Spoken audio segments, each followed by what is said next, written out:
Thank you, Mr. Speaker. Thank you, members. I am here today to present SB 184. Members, I'm honored today to be able to do this bill, and it is a very solemn responsibility. The heartbeat bill protects the life of an unborn baby after his or her heartbeat can be detected. And that's around 10 to 12 weeks. There's a flyer that I passed out that's on your desk from the Department of Health and Welfare that shows exactly what I'm talking about. And it's right around 2.5 months when you can detect the baby's heartbeat with the ultrasound. And I just want to say I'm proud to stand with this legislature and the state of Louisiana because we are very pro-life. Each one of this room believes in the intrinsic value of human life. It's one of the greatest instincts that we have is the instinct for survival. And in Louisiana, we have a culture of love of life, love of family, and love of God. Nothing is more precious to any of us than the heartbeat. Our heartbeat is the most important organ that we have. And the heartbeat is the biggest indication of life that there is. When a person's heart stops beating, you know their life is ended. And when you can hear a baby's heartbeat, that is proof that life is present. Likewise, whenever that heartbeat is detected, the life is there before, but once the heartbeat is detectable, that's proof. I know nothing that's more precious than the heartbeat of a baby. And I remember hearing the heartbeat of my babies for the very first time. I was astounded, I was excited, and I was a little bit afraid because of the great responsibility that I knew that I was really pregnant. And so that responsibility it becomes very real when you hear that heartbeat. I made it a reality for me. And the Word of God says that from the heart issues the values of life. And so I just want to talk a little bit about modern science, because modern science has revealed things that we did not know decades ago about the beginning of life. A lot of things have changed. We have so much more knowledge now. And Dr. Jaime Gordon, who is chairman of the Mayo Clinic Genetics Society, stated emphatically that life begins at conception.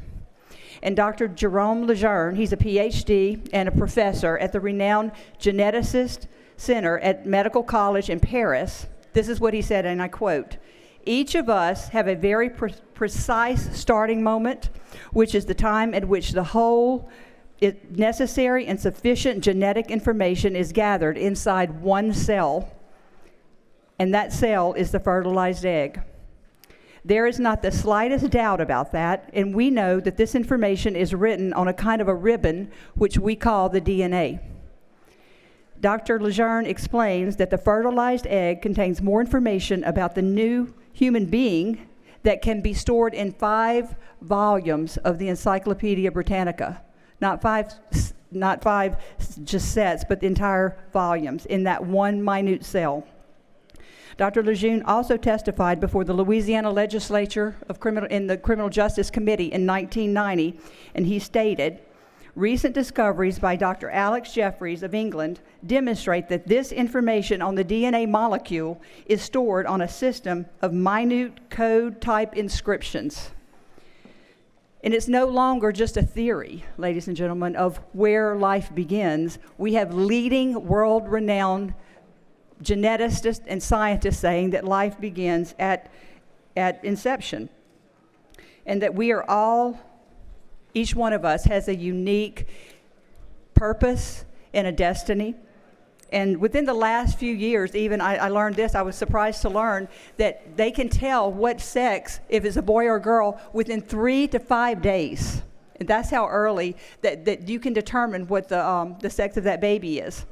And so the question, I think, today is, do we value the life of an unborn baby?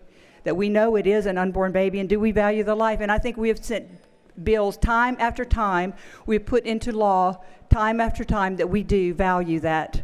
And so, members, I want to address, I know there's some challenges. I've talked with some of you that have some challenges, and I want to just talk about the challenges that a few of you have communicated to me, and I really appreciate that. When a woman faces an unwanted pregnancy or faces the challenge of becoming pregnant, she didn't plan for it. I know, as a woman, there's a lot of fear, and there's a lot of anxiety, and there's confusion, uncertainty about the future. A lot of young women deal with shame. And the biggest question that's posed that she has to answer is, what am I going to do?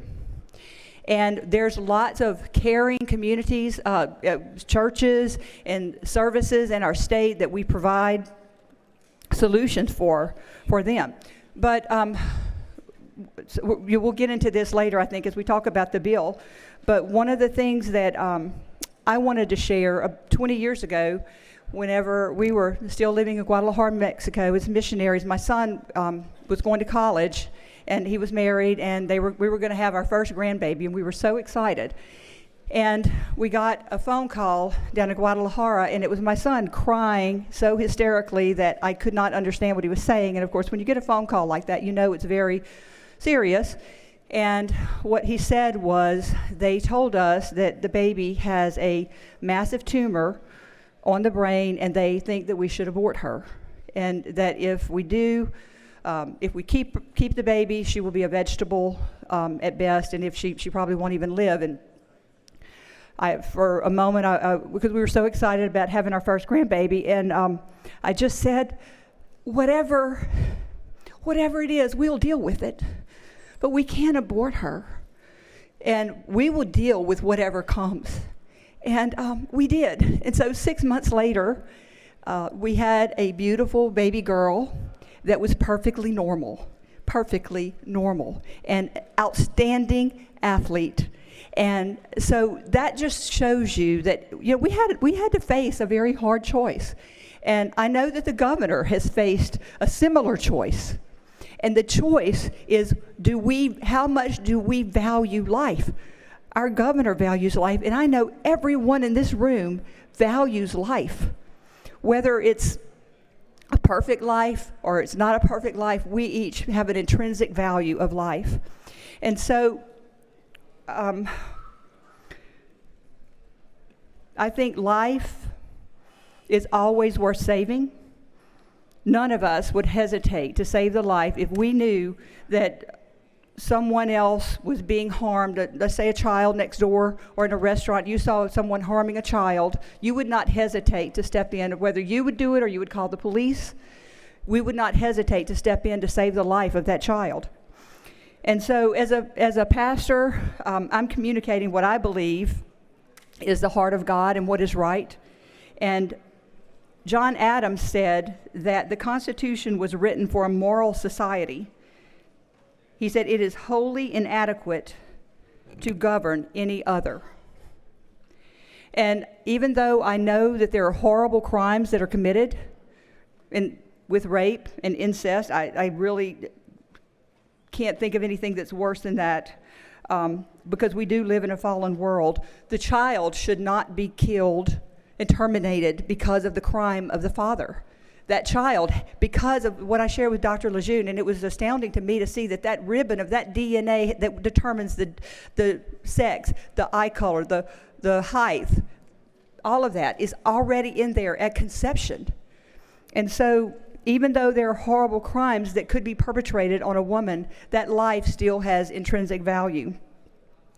We never punish others. We never punish others for the crime of someone else. And so the heart is the most important organ that we possess. The heartbeat in a baby can be detected somewhere around 10 weeks old, 10 to 12 weeks old. Did y'all get the flyer that shows that? And the sad part of that is that with many abortions, the heartbeat is stopped during that abortion, obviously. Through no choice of their own, that baby's life is terminated. And I believe this legislature believes, that it's an injustice and it's a human rights violation in our nation. And this bill would stop the practice of aborting babies when there is a detectable heartbeat.